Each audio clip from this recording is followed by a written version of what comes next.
What's up, everybody? This your girl again, Miss Artemis01, and I'm rocking the support class, playing a little defense on Rush on Sand Crossing. I'm playing with my boys. We got Chill Tree Hugger, we got H2O Major Beast, and we also got Brooklyn Loner in the house. Now, I told you guys in my recent Battlefield 3 video that kind of seemed ages ago because I haven't posted a Battlefield 3 video up in a while, that I was going to use the support class more because the support class is very important, just like the rest of the other classes, and you need all four classes in almost every game mode to effectively win majority of your matches.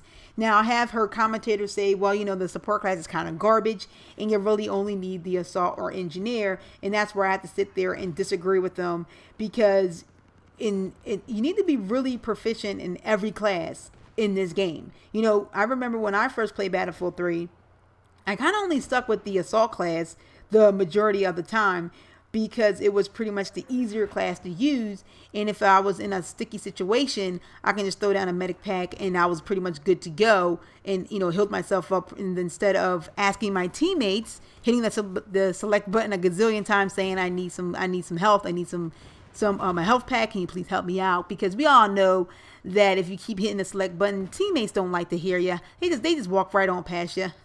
But you know, I noticed that, you know, as I kept playing Battlefield 3, that I needed to be good in all the classes to utilize what was given for those special equipment for each class. You know, I was kind of lucky that the recon class, you know, you had that SMGs and shotguns to use instead of sniping, because you guys already know that I can't snipe. You know, even in my SOCOM days, I can't snipe, and COD and Battlefield 3, it's no different that I can't snipe. You know, I don't know why. I don't know, maybe I can't sit still, or my aim is just poor and horrible, but I just can't snipe. So I keep telling people that you really need to be proficient in all the classes in this game mode. You know, you can't just cater to one, you have to cater to all of them. And I don't know how I didn't get those guys, but then I really looked to my behind me that I get sandblasted by a USAS from a mile away. Awesome.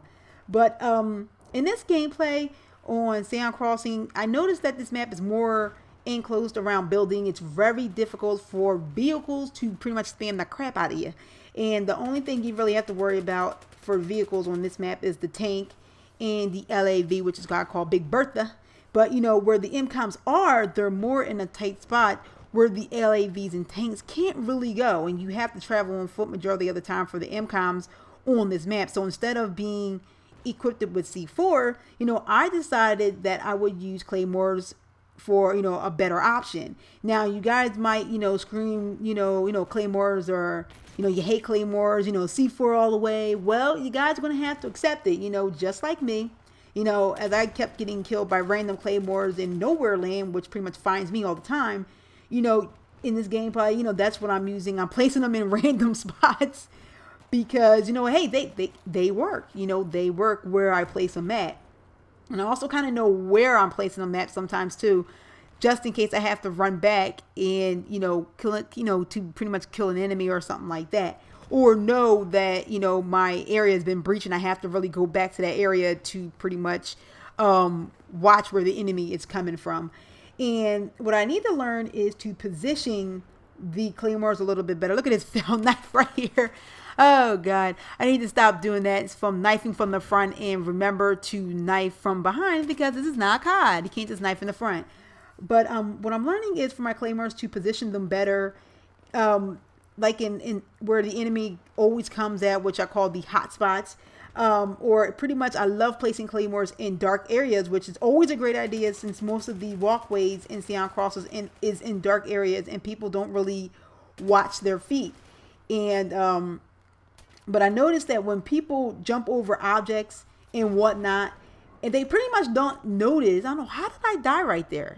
I don't know, how did I commit suicide? I mean, the first time I jumped, I was pretty okay, but this time I jumped, I don't know, I died. And I committed suicide. I don't know, maybe because I was at 50%. When you jump off like a bridge or something, you die. That kind of doesn't make any sense.